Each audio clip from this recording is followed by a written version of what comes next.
Unification Palace, home of the former South Vietnamese government, and Notre Dame Cathedral, the place of worship for the city's sizable Catholic population.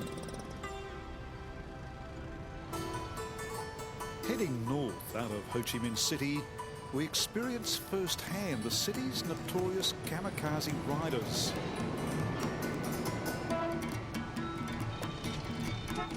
Bikes heading in different directions head for one another, merge and emerge without so much as a scraped handlebar. The trick, I'm told, is to ignore what's behind and avoid what's ahead.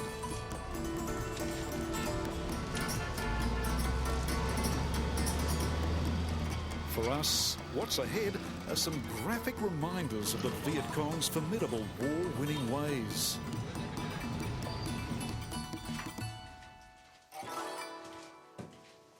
We've gone underground to explore part of a huge labyrinth of passages that once stretched from Cambodia almost all the way to Saigon.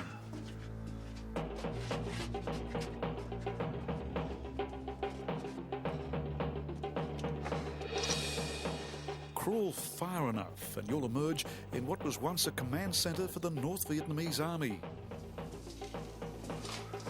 One of the great mysteries of the American War was how the relatively poorly armed Viet Cong managed to defeat the vastly superior firepower of the Americans. Well, the answer is guerrilla warfare, and that's no better demonstrated than here at Cu Chi, just outside of Saigon, with this vast network of guerrilla tunnels. This was home for thousands of soldiers during the war. They would have eaten a simple rice breakfast like this, consumed in a complex system of tunnels that ran up to 3 levels deep in places. Hot rice too.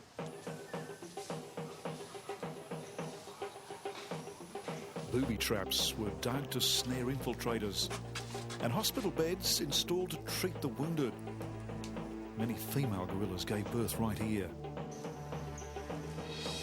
Tunnel entrances were almost impossible to detect. And having emerged from those hellholes, there were bombs to avoid. Huge craters still scar the forests of Cu Chi. So this would be a genuine bomb crater left over from the B-52 drop, eh? Yeah.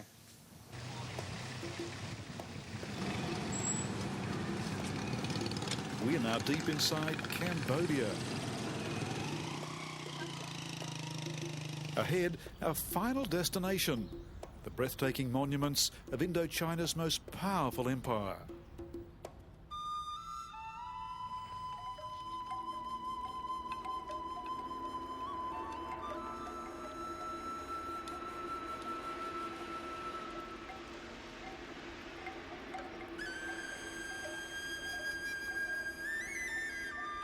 The Khmer Empire has been the largest that Southeast Asia has ever known, and the seat of its power until 6 centuries ago was right here at Angkor Wat.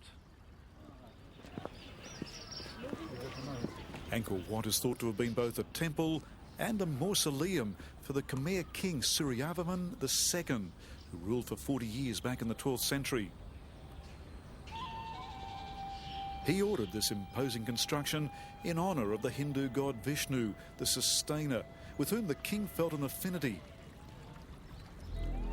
Exploring the temple, you can't help but be impressed by its grandeur.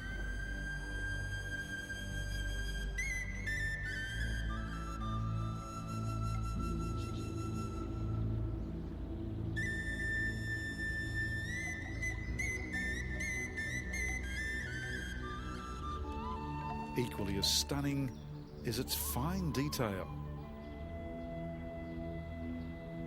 This intricate bas-relief stretches along an entire wall and depicts the battles between the Khmer armies and their enemies, the Chan.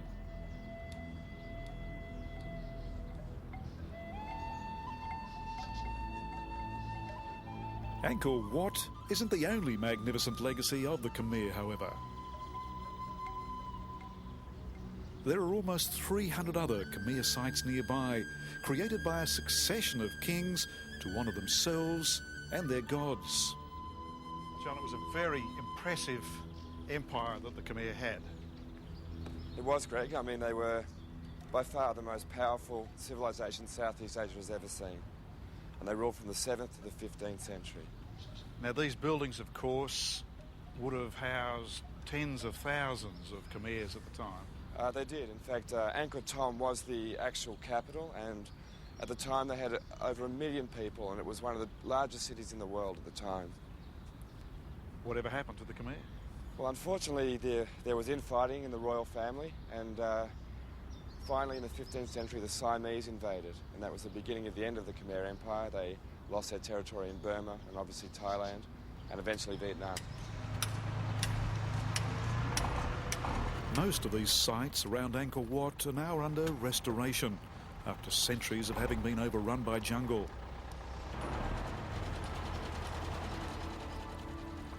Even the massive moats that surround Angkor Wat were choked up with weed, with teams of Cambodians employed these days to remove it.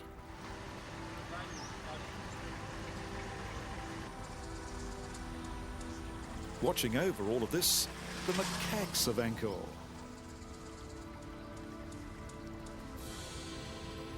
Back inside Angkor Wat, Buddhist monks these days practice where once the Hindu religion ruled. They can truly feel proud of their heritage. This Khmer building project was far bigger than anything completed by the pharaohs of Egypt. Never before or since has a sacred site as grand as this ever been undertaken. The Apsara dancers are performing the same graceful movements perfected for the Khmer kings centuries ago.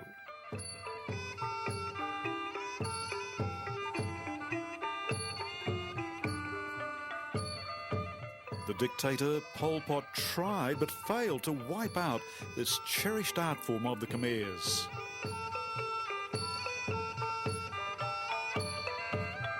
And thus, from the shadows of Angkor Wat, it's a fitting finale to our trip of discovery through the mysteries and wonders of the Mekong.